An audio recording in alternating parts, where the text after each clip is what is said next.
जय श्री कृष्णा मित्रों। हिंदू धर्म में कार्तिक महीने को बेहद महत्वपूर्ण और पवित्र माना गया है। इस महीने में प्रतिदिन सुबह स्नान करना, फिर तुलसी पूजा करना, भगवान श्री कृष्ण की पूजा करना और दीपदान करने का बड़ा महत्व है।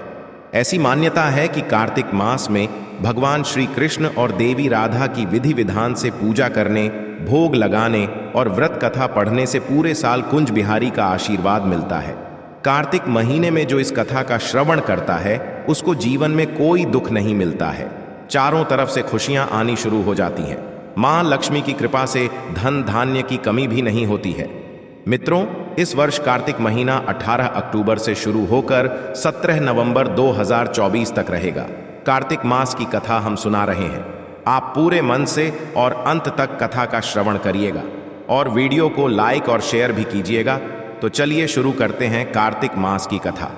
पौराणिक कथा के अनुसार जब देवर्षि नारद श्री कृष्ण से मंत्रणा करके चले गए, तब हर्ष से गदगद होकर सत्यभामा ने अपने पति श्री कृष्ण से कहा, हे स्वामी, मैं धन्य हूं, मेरा सफल जीवन धन्य है।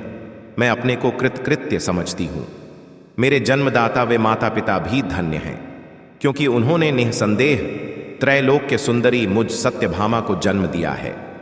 इस सुंदरता का ही प्रभाव है कि आपकी 16,000 स्त्रियों के रहते हुए भी मैं आपको विशेष प्रिय हूं। केवल इसी के लिए मैंने कल्प वृक्ष के साथ आदि पुरुष आपको विधि पूर्वक संकल्प कर नारद के लिए उस समय समर्पित कर दिया था जब संसार के लोग कल्प वृक्ष का नाम तक नहीं जानते थे। वही कल्प वृक्ष उस समय से मेरे आंगन में लगा हुआ है।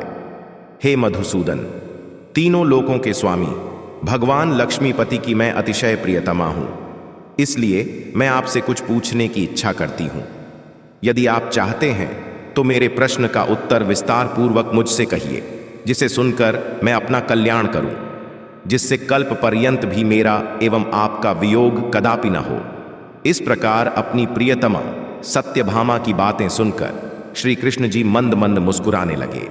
सत्यभामा का हाथ अपने हाथ में लेकर हास परिहास के साथ कल्प वृक्ष के नीचे पहुंचे और उस स्थान से सब सेवकों को हटा दिया।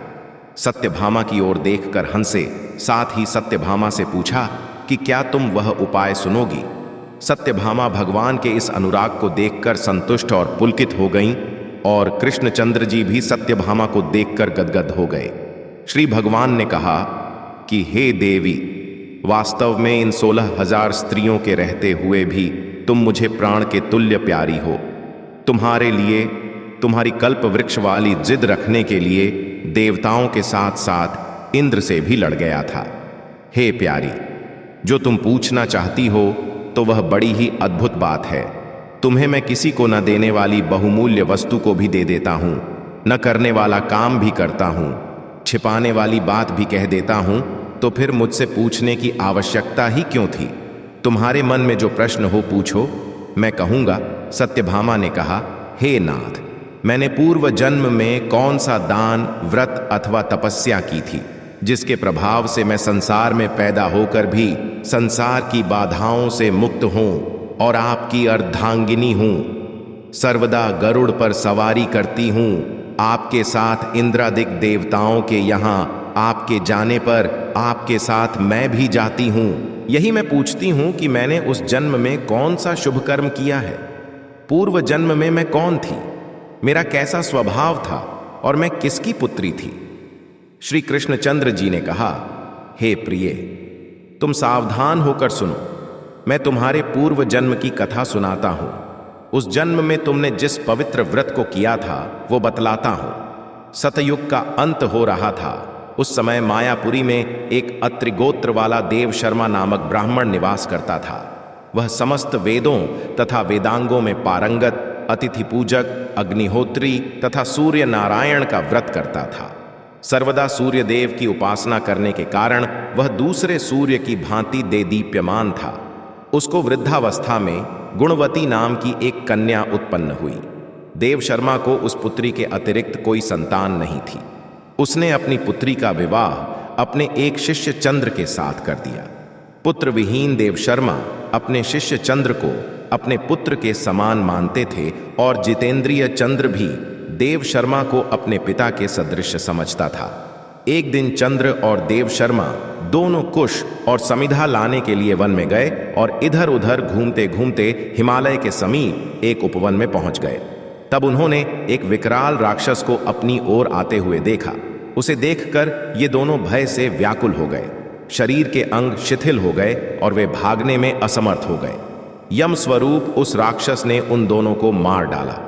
हमारे गणों ने उस क्षेत्र के प्रभाव और उन दोनों के धार्मिक स्वभाव के कारण उन दोनों को बैकुंठ धाम में पहुंचाया। जीवन भर उन दोनों ने जो सूर्य देव का आराधन किया था, उसी से मैं उन पर बहुत प्रसन्न था। हे प्रिय, शैव, सूर्योपासक, गणेश के पूजक, वैष्णव और शक्ति के पूजक, जैसे वर्षा का पानी समुद्र में गिरता है, उसी भांति ये सब अंत में मेरे ही समीप आते हैं। अकेला मैं ही नाम और क्रिया के भेद से 5 रूपों में विभक्त हूं। जैसे किसी का नाम देवदत्त है, वही देवदत्त किसी का बाप है, किसी का पुत्र है, किसी का भाई है और किसी का भतीजा है, लेकिन वास्तव में यह देवदत्त एक ही है। सूर्य के समान तेजस्वी वे दोनों मेरे बैकुंठ में आकर रहने लगे। विमान पर यात्रा करते थे, उनका मेरे समान रूप था, वे मेरे ही समीप रहते थे और उनके शरीर में दिव्य चंदन लगा रहता था। तो मित्रों, ये थी कृष्ण मास की कथा, जिसे सुनकर साल भर श्री कृष्ण की कृपा बरसती है। श्री कृष्ण के सच्चे भक्त हैं। वीडियो को लाइक और दोस्तों के साथ शेयर करें, चैनल को सब्सक्राइब करें। जय श्री कृष्णा, जय श्री राम, जय महादेव।